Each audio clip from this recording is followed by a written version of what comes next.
Now, this is exciting. Heading into his first full season as a head coach with the St. Louis Blues, Jim Montgomery has a huge decision to make with multiple young players ready to break into the lineup and key core players ready to shine.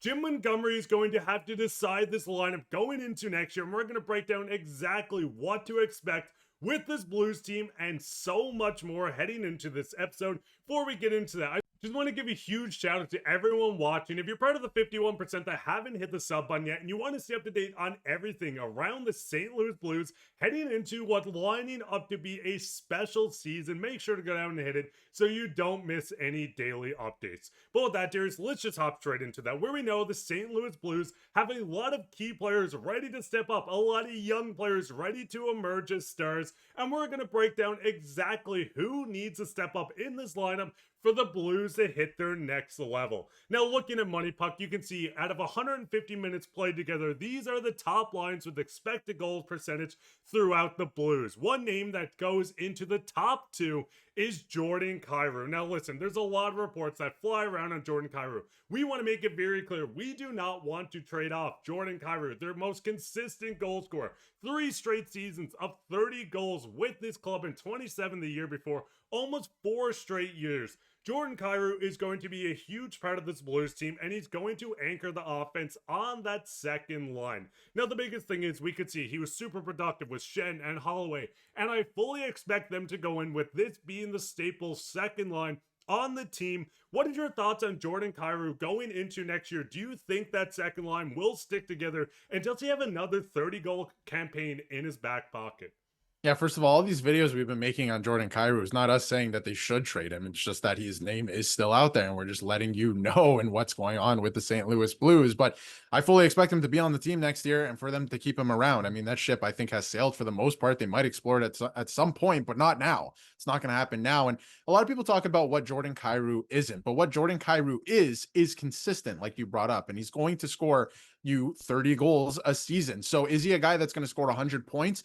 Not necessarily, right? And you have Robert Thomas, which I'm sure we'll touch on later on in future videos and all that. And obviously we had a video on him, so go check that out too. But Jordan Kyrou, plays a role for this team, and he's going to put up 70 to 80 points for you. And I think that obviously, if you look around the league, there's a lot of guys that have a high ceiling, but maybe aren't as consistent as a guy like Jordan Kyrou. And like you said, I would agree that I would assume they're going to, run that second line. It's going to be Holloway, Schenn, and Jordan Kyrou. And I think that it's going to have, or they're going to find great success this season. They're going to toy around with the rest of the lines. And obviously they got some good center depth going this year. So that's going to be exciting as well. But again, don't think Jordan Kyrou is going anywhere. They're probably going to play out the year with him. And obviously he's going to give you exactly what he does every year. And that's at least 30 goals and of course, 70 to 80 points. The one thing for me is, how does this player perform after all the rumors this summer? There have been a lot of rumors. His name was out there in different tweets, different reports from insiders. So how does this player perform?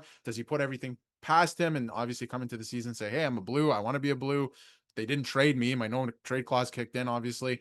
How does that affect him heading into next year? I think that's an interesting storyline. I don't think it will, and I think he's going to be consistent. And I mean, that's the biggest thing. We know how consistent he was. If when Holloway is healthy for a full season, we see Schenn take another step as a leader. This second line is going to match up against most of the second lines or be better than most second lines throughout the league, but it does get interesting. We go back to this and we know this was a minimum of 150 minutes played. So there's one guy that's going to take another leap, someone that looks like a favorite for the Calder, and that is Jimmy Snuggerud. Now we've seen him come in, debut after his NCAA career, where he put up 4 points in 7 games going into the playoffs. 4 points in 7 games. Mr. Consistent at over a point or a half a point per game. Snuggerud does need to take a step. Now, this is the big thing. We see a lot of rookies step into a role, dominate, but then they get the jitters in a full 82-game season. I don't expect that with Snuggerud because we've seen the consistency in the regular season and playoffs, even though only 7 games. We've seen him be consistent in the NCAA, but I do fully expect him to headline that right wing position with Booch and Thomas. I don't know if you feel any different within this or if you think Snuggerud might start a bit lower.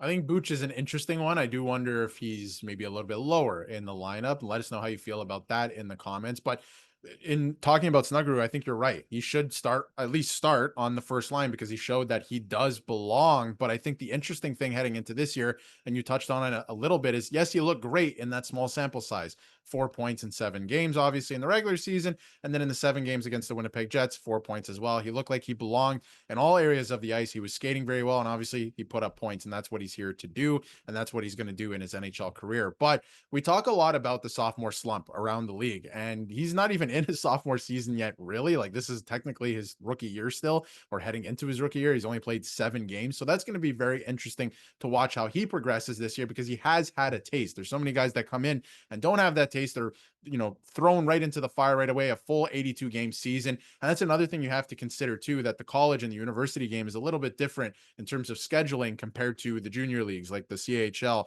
the WHL, the OHL, that are a little bit closer to the NHL game. So how does he adjust to that in his first full season? Obviously, we know he can put up points, but everyone has downtime during the regular season, right? Like, not everyone is super consistent that way. If you're not an elite player in this league, like a Kucherov, like a Crosby, like an Artemi Panarin, let's say, for example, Sidney, or obviously mentioned Sidney Crosby, but Connor McDavid, right? So how does he do in his first year? I think that's going to be very interesting. And then we can save the sophomore slump stuff for next season. We'll see if he, falls victim to that. But I'm expecting big things from him this season. He looked great. Didn't look out of place whatsoever. He had an electric end to his school career as well. So that's going to be fun to watch. But biggest thing for me is, in a full 82-game season, how does he look? How many points does he put up? But I would at least start him on the first line, because he's shown in a small sample size that he does belong.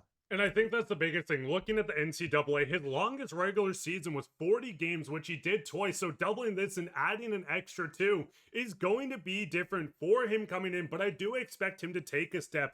Now, not diving too much on Pius Suter, a Swiss Army knife, once again, no pun intended. He's going to solidify this bottom 6 as a winger, a center, anything you want. He's going to be a utility player. I mean, even going in to the fact that he only put up a total of 4 power play points last year out of the 41 or 46 that he put up in total points. He's going to take a big step if he gets more time. But the biggest thing is going into defense. Now we know everyone on this team wants to add a veteran defenseman, another defenseman, looking at all options. But there's a lot of guys ready to step up. Cam Fowler refound his career under Jim Montgomery, and he's going to headline the top line with Parayko. I mean, expected goals for 55.5%. You even go into the expected goals against, one of the lowest around the league for 2 defensemen.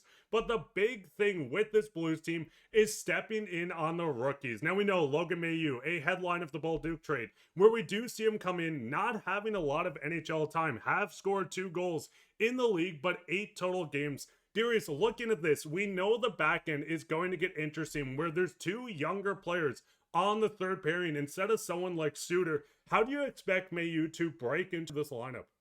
Yeah, and I think that he's going to have to play a different role at first. Like, I'm not too sure if I think at some point the plan is for him to play as the power play quarterback. Is that right away? I don't know. I don't know if they're going to trust him. Obviously, he was doing some of that in the AHL, and he took a step back in terms of point production last year because he was trying to add different things to his game. So I wonder what the role is for him. I do think that they want him to play in the NHL, and he's probably going to play third pairing minutes. But what is his role exactly in terms of special teams right away? I am very interested in that. And obviously, there's a guy next to him, and I do think, because you mentioned something there about, people want to get a little bit older on the blue line, add a veteran presence. I would be very cautious about getting much older on the blue line, because the blue line is a little bit old already, and you want to usher in some newer talent. So I would, keep some fresh faces on the blue line in the lineup regularly every night, like a Logan Mailloux and a Tyler Tucker, who I'm very excited for. And the reason being is because Jim Montgomery is very excited to have him on the team. For those of you who don't know, big fan of his, right? Jim Montgomery loves this player. So I do think that we'll be seeing a lot of Tyler Tucker this year. When we did see him in small sample sizes so far in the NHL, he has, first of all, produced to an okay level, and he's looked good, not out of place either. I like the edge that he plays with, very physical as well. So I like all of those things. Jim Montgomery loves this player, so he's going to put him in a position to succeed this year. And I do like that pairing, honestly, on paper. Like, we don't know how it's going to play out. We have to see it in training camp and obviously preseason, but I do like the injection of a little bit of youth into this blue line. Obviously, you have Falk still, and Broberg's been unbelievable. I think he's going to take a big step this year too.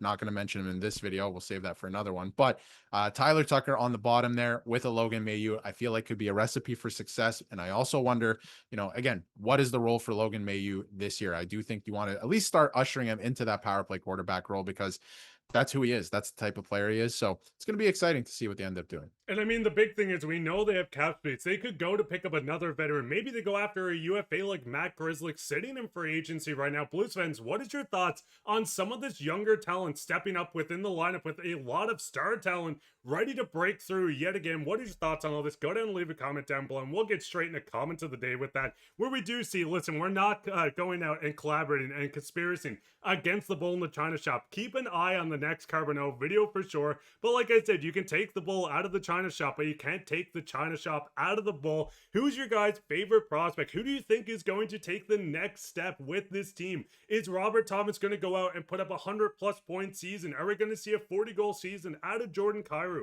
Go down and leave a comment on absolutely anything, because we love reading through it. But that'd be it for this episode. If you enjoyed it, make sure to leave a like, subscribe, share this with your friends. We'll be back with another episode, so keep your eye out for that. But I've been your host, Mark, with my co-host Darius, just a couple of dorks giving you Blues news, and take care.